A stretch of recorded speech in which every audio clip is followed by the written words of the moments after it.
Lesson 30-2, stretching and shrinking a quadratic parent function. Learning targets, graph vertical stretches and shrinks of the quadratic parent function. Identify and distinguish among transformations. All right, so we're going to start off with item number 1. It says complete the table for f of x is equal to x squared and g of x is equal to 2x squared. All right, so we can go ahead and do that. So negative 2 squared is going to be 4. Negative 1 squared is 1. 0 times 0 is 0. 1 times 1 is 1. 2 times 2 is 4. And then g of x is equal to 2x squared. So we're going to do the x squared, which is negative 2 times negative 2, which is positive 4. And positive 4 times 2 is 8. And then we're going to do remember you do exponents before your multiplication. So it's going to be negative 1 times negative 1, negative 1 squared, which is 1. 1 times 2 is 2. And then 0, remember, you put 0 anywhere, it still stays 0. Okay? And then 1 squared is 1. 1 times 2 is 2. And 2 squared is 4. 4 times 2 is 8. What's happening here is my vertex is the same. For both of them, I'm going to be at 0, 0. I'm going to be at the origin. All right, so that's going to stay the same. In other words, I did not move this graph anywhere at all. The only thing that's happening is how fast it's moving. Okay, how fast it's moving. And so we look at A here, and A is the graphs. Okay, so what you notice, the black graph here is the original one. That's f of x. The blue graph here is the new one. And if you notice the points on here is 0, 0, of course, that stayed the same.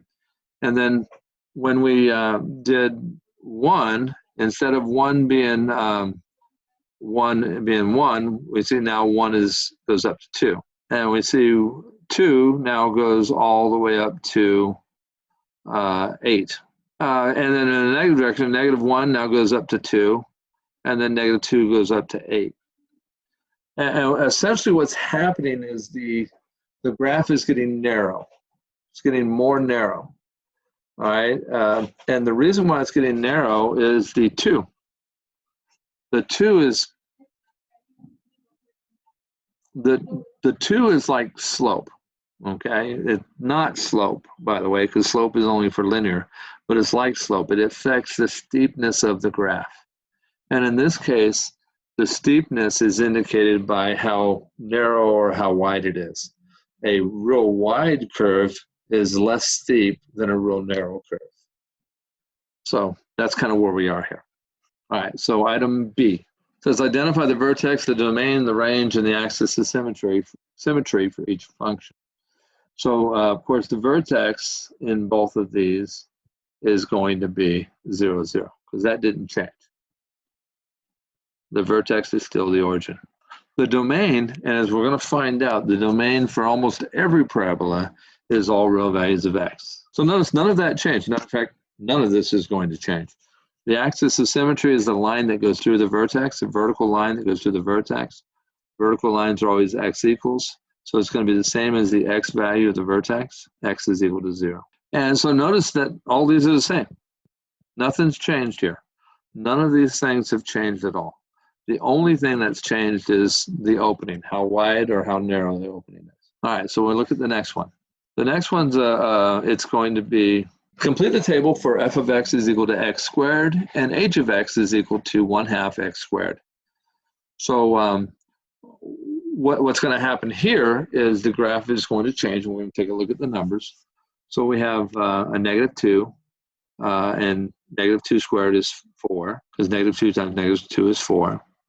Negative 1 squared is 1. 0 squared is 0. 1, and then 4. So here what we're doing is we're taking the x squared and we're just cutting it in half. So half of 4 is 2. Half of 1 is 0.5. Half of 0 is 0. And then 0.5, and then 2. So when we graph these, what we notice is that it seems to be wider. And let's just make sure we understand why. So when we look at what's going on here, we're taking half of the number. So you can see when x is equal to 1, the y value is 1/2. It's half of what it was before. When x is equal to 2, it was 4 before, now it's 2. X is equal to 3, it was 9 before, now it's like 4.5. So you can see that it's half of. So it's change is happening slower, half as fast as it was happening before. And so, again, what's happening is this half here.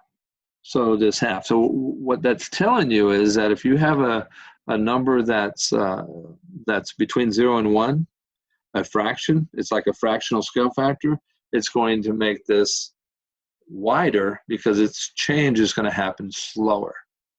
If the coefficient here is greater than 1, then it's going to be narrower. And so that's an important part of what we need to learn here. Of course, if it's 1, it's the parent function. B, the vertex for both of these graphs is the origin, because it did not move anywhere. The domain, again, all real values of x. The range, again, it's the minimum and up. So the minimum is at 0, so it's going to be y is equal to, or is greater than or equal to 0. And then the axis of symmetry is the x value of the vertex, x equals 0. Again, exactly the same as what they were before. Again, the only thing we're changing when we change the coefficient of x squared is how wide or how narrow the opening is. All right, so it says compare the functions g of x, and h of x in items 1 and 2 to the parent function f of x equal to x squared. Describe any patterns you noticed in the following. For the equations, g of x was a number greater than 1, h of x was a number between 0 and 1, and f of x, the coefficient, even though it's not there, it'd be a 1, right? Because it's going to be f of x is equal to x squared. There's an implied 1 there. In the tables, we noticed that when the coefficient was greater than 1, the y values increased. And when the coefficient was less than 1, or I should say between 0 and 1, the y values got smaller. The graphs, when the coefficient was greater than 1, the graph got narrow. When the coefficient was between 0 and 1, the graph got wider. And the vertex, domain, range, and axis of symmetry stayed the same.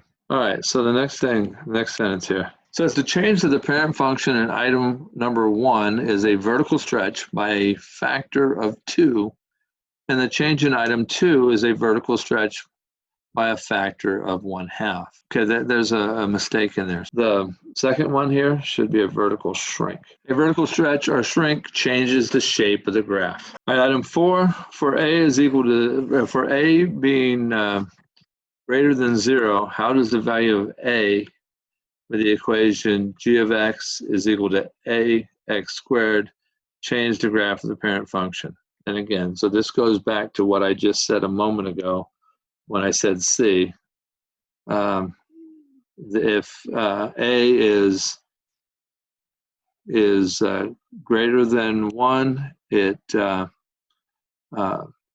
is narrow. If A is between 0 and 1, it is wider. Okay, and when A is greater than 1, it is a vertical stretch.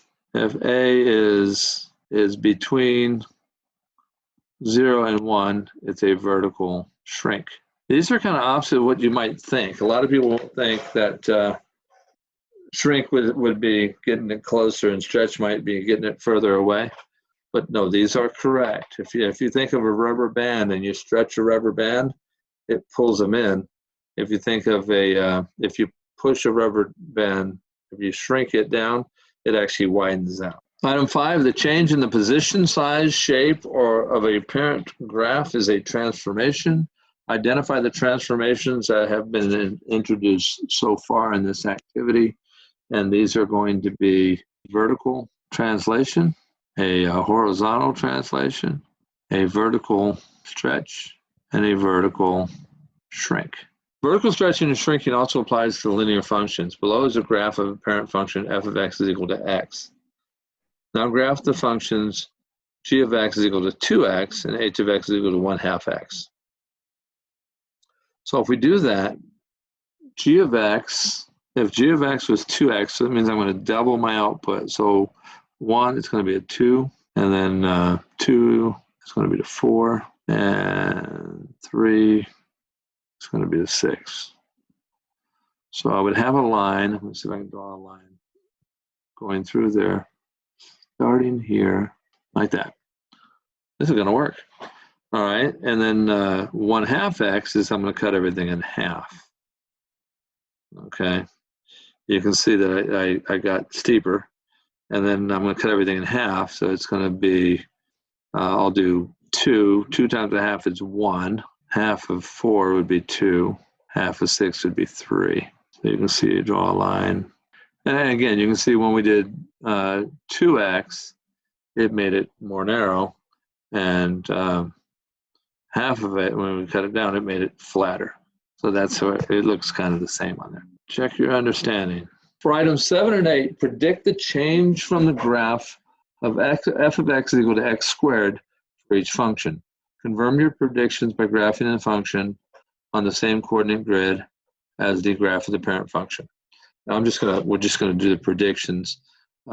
G of x has a coefficient that is greater than 1, and so the graph is going to be narrower. For 8, the a value, or the coefficient of the x squared, is between 0 and 1, so it's going to be wider. Now this is where the next one's where we start talking about how to say this, say what's going on, and also tells you how to do it. It says write the equation for each transformation of the graph f of x equal to x squared. And so it says a vertical stretch by a factor of 5. So if we're starting off with just x squared, when we're talking about a stretch factor, factor means to multiply. Literally, factor means to multiply. So this one is going to be maybe g of x is equal to 5x squared. Okay, and this one here, a vertical shrink with a shrink factor of 1/5. So we'll call that h of x, and that's going to be 1/5 x squared. And that's it. The rest of the lesson is your homework. If you have any questions, of course, you can always text me or email me, or I can set up a tutoring time, or you can come during the regular scheduled tutoring Monday through Friday, 3 o'clock. Okay, well, this concludes the lesson. And again, like I said, if you have any more questions, please get with me. Thank you, and goodbye.